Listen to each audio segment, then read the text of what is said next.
अस्सलाम वालेकुम नाज़रीन, मैं इस वक्त मौजूद हूँ सुप्रीम कोर्ट कराची रजिस्ट्री के बाहर। आज की समाअत का मुकम्मल अहवाल आपको बताएंगे। आज बड़ी हलचल रही। यहाँ पर जो 35,000 कराची के प्लॉट्स हैं उसमें नेमतुल्लाह खान मरहूम जो है उनकी जानिब से दरख्वास्त दी गई थी। उस पर आज समाअत थी। ये 3 रोज़ समाअत जारी रहेगी। आज के समाअत में क्या कुछ हुआ है आपको तफसील से बताएंगे और साथ साथ ये भी बताएंगे कि नस्ला टावर जिसका सबसे ज़्यादा जिक्र हुआ मीडिया के अंदर, अब उसका मुस्तकबिल क्या होगा, इस हवाले से भी फैसला हो गया है। एडमिनिस्ट्रेटर कराची मुर्तज़ा वहाब साहब पेश हुए हैं, सईद गनी पेश हुए हैं पाकिस्तान पीपल्स पार्टी की जानिब से, सिंध हुकूमत की जानिब से। इसमें जो कंटोनमेंट बोर्ड के अफसरान थे वो पेश हुए हैं। दीगर कमिश्नर जो पेश हुए हैं कराची, कमिश्नर की सरजनिश भी की है। ये क्या वजह थी, क्यों सरजनिश की गई है कमिश्नर कराची के, इस हवाले से भी आपको बताएंगे तफसील से कि आज की जो मुकम्मल समाअत थी इसमें कराची के अवाम के लिए क्या अच्छी खबर है, अच्छी खबर नहीं है, इस हवाले से तफसील से बात करेंगे। मैं भी समाअत के अंदर मौजूद था लेकिन हमारे senior court reporter Shahid Hussain साहब हमें ज्वाइन करेंगे। शाहिद साहब बहुत शुक्रिया, सारी समाअत आपने देखी, क्या होने जा रहा है कराची के अंदर। सबसे पहले हम जिक्र कर लेते हैं, इससे पहले कि कल भी समाअत होनी है, परसों भी होनी है, बहुत सारे मुतासरीन यहाँ पे मौजूद थे, कोर्ट के बाहर भी अंदर भी मौजूद थे, हमने देखी। बहुत दिलचस्प गुफ्तगू भी सामने आई, कमिश्नर कराची की बाकायदा सरजनिश भी की चीफ जस्टिस साहब ने। सबसे पहले नस्ला टावर का मुस्तकबिल क्या है, इस पे आप बताइएगा।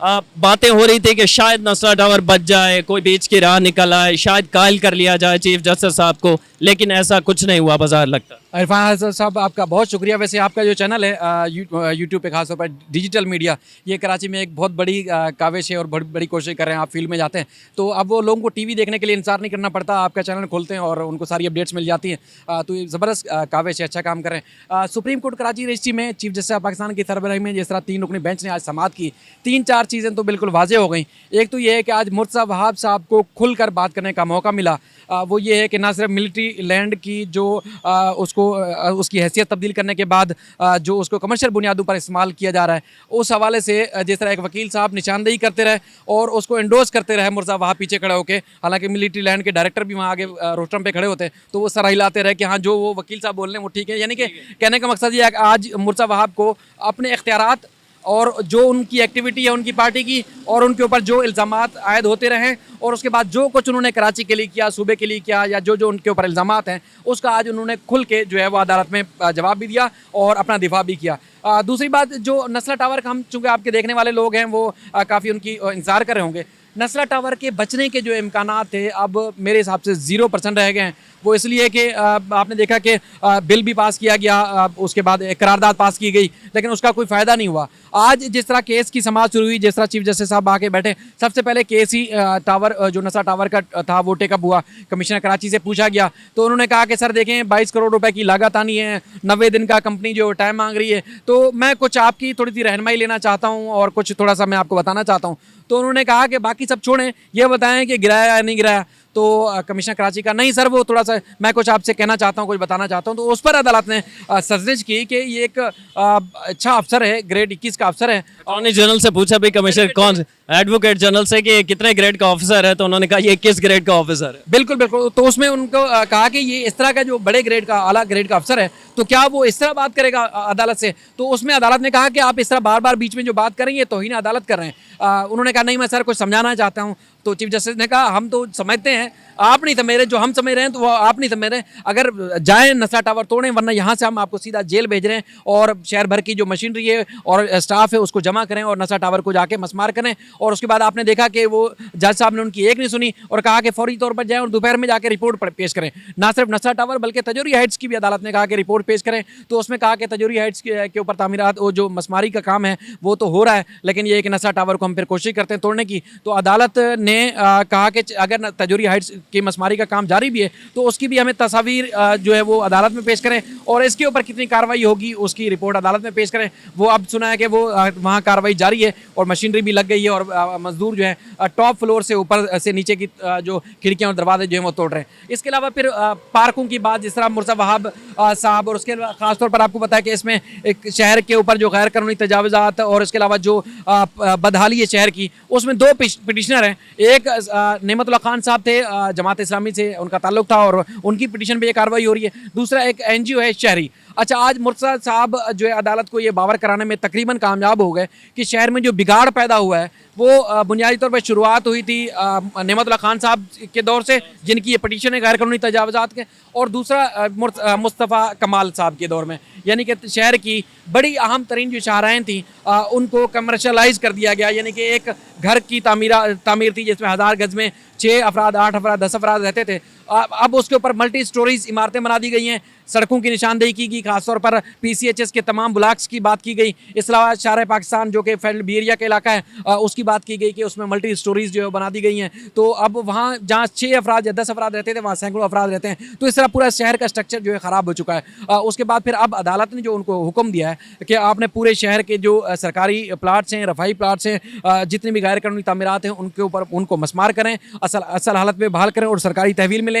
और फिर आपको याद होगा कि अक्सर हम जानते हैं कि यार सिंध हुकूमत काम नहीं कर रही, तो आज उन्होंने ये भी बावर कराया अदालत को कि अगर हम सिर्फ शाहरा फैसल की बात कर लें तो शाहरा फैसल पे 4 से 6 एजेंसीज जो है काम करती है। यानी कि आप अगर यहाँ खड़े हुए हैं मेट्रोपोल पे तो कारसाज तक एक एजेंसी काम करती है, बल्कि FT जो ब्रिज है FTC के बाद कारसाज तक एक एजेंसी, कारसाज के बाद फिर आप डिग रोड नाता खान पुल के पास जाते हैं, वहाँ एक और इदारा का स्ट्रीट लाइट्स का जिक्र हुआ। चीफ जस्टिस साहब ने कहा कि हम एयरपोर्ट से निकले हैं तो शाहरा फैसल जो मेन शाहरा है उस पर स्ट्रीट लाइट नहीं है, तो मुख्तलिफ इदारों में शाहरा फैसल भी तकसीम है। इस पर भी काफ़ी सख्त जुमले चीफ जस्टिस साहब की जानिब से अदा किए। बिल्कुल, अदालत ने कहा कि हमने तो ये चीज़ें नोट की हैं कि कहीं कहीं जो है वो लाइटिंग ऑन होती है और कहीं अंधेरा होता है। तो जिन इदारों की बात की गई कि वो कुछ हदूद हैं मुख्तलिफ कंटोनमेंट बोर्ड्स की, तो अदालत ने कहा वो भी तो पाकिस्तान में रहते हैं, तो क्या उनको नहीं पता कि अंधेरा है, क्यों लाइटें जो है बंद रखते हैं। फिर अदालत ने एक और चीज़ भी की कि अब जो ये मुख्तलिफ जो झंडे लगाए गए हैं मुख्तलिफ सियासी जमातों की जानिब से, उन झंडों को जो है वो क्यों नहीं हटाया जाता, अगर किसी को लगाने हैं तो पाकिस्तान के झंडे लगाएं।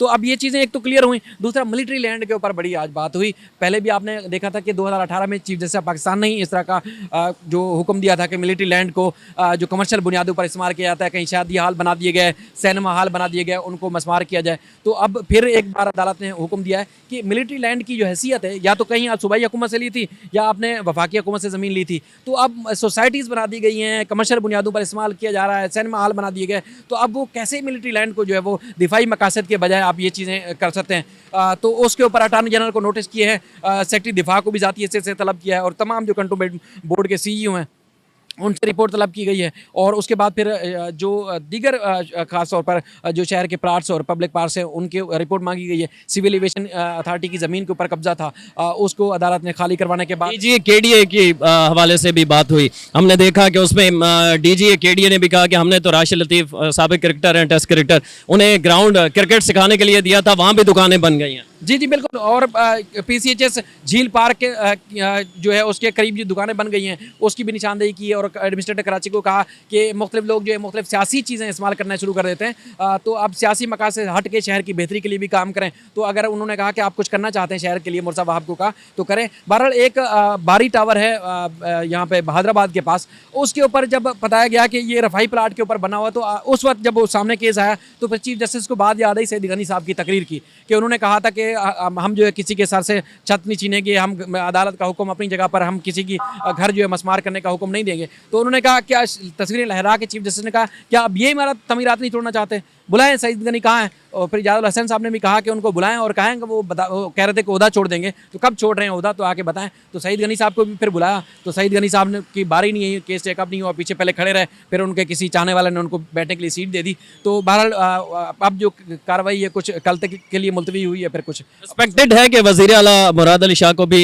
तलब किया जाए, क्योंकि इस किस्म की बातें सामने आ रही थी कि हो सकता है कि ऐन मौके पर यह हुक्म दे दिया जाए चीफ जस्टिस साहब की जानिब से। नाला मुतासरीन की बहाली के लिए उनको हुक्म दिया हुआ है, लेकिन फिल वक्त इम्कान नहीं है, क्योंकि अगर उनकी जानिब से कोई मुस्बत रिपोर्ट सामने आ जाती है तो फिर लगता नहीं है कि उनको जो है तलब किया जाए। लेकिन ये कि आज का दिन काफ़ी अहम रहा और लग रहा है कि अब जिस तरह 4 कुदरती झीलें थीं PCHS सिंधी मुस्लिम सोसाइटी में, तो अदालत ने उनको बहाल करने का भी हुक्म दिया है। इस तरह जो गैर कानूनी तजावज़ात थी उनको ख़त्म करने का हुक्म दिया है। अब कुछ मज़ीद पेशरफ रिपोर्ट कल और परसों आनी है, तो मज़ीद फिर आपके जो देखने वाले उनको हम अपडेट। आखिर में शाहिद हुसैन साहब हमें ये बता दीजिएगा कि कराची में अब वो जो पहले कराची का एक नक्शा था, साफ़ सुथरा कराची होता था, तो अब सुप्रीम कोर्ट के तवस्सुस से ही सही, जज साहिबान के तवस्सुस से ही सही, आप ये काफ़ी लंबा तजर्बा रखते हैं आप कोर्ट रिपोर्टिंग का। आपको लगता है कि इस पे हर मिनोअन अमल हो जाएगा, कराची एडमिनिस्ट्रेटिव हो या ओवरऑल कराची के अंदर जितने भी स्टेक होल्डर्स हैं वो सारे इस पे अमल करने के लिए मजबूर हो जाएंगे और कराची की वही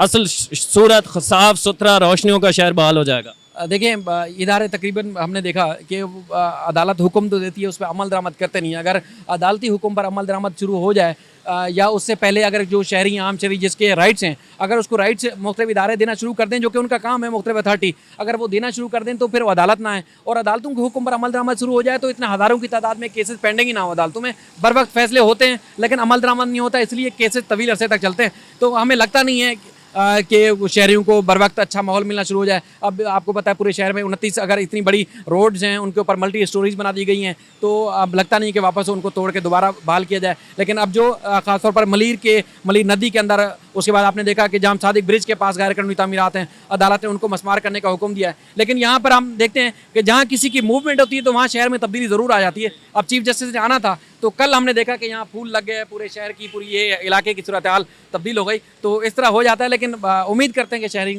बेहतर जो एक पसंद करते हैं या उनका जो हक है उनको माहौल मिले और अदालत से तवज्जो से ही मिलना चाहिए। बहुत शुक्रिया। कोर्ट रिपोर्टर शाहिद हुसैन साहब हमारे साथ मौजूद थे। बहुत तफसील से उन्होंने बताया आज की कार्रवाई के हवाले से। ये कार्रवाई मजीद चलेगी, कल भी होगी, परसों भी होगी और फिर परसों एंड ऑफ डे पता चलेगा कि अगली समाअत इसकी कब होगी। कराची को एक दफ़ा फिर अपनी असली हालत में बहाल करने के हवाले से सुप्रीम कोर्ट की कोशिशें जारी हैं। अब देखना यह है कि इस पर अमल दरामद पूरी तौर पर हो पाता है या नहीं। इरफान हैदर को सुप्रीम कोर्ट कराची रजिस्ट्री से इजाज़त दीजिए। अल्लाह निगहबान।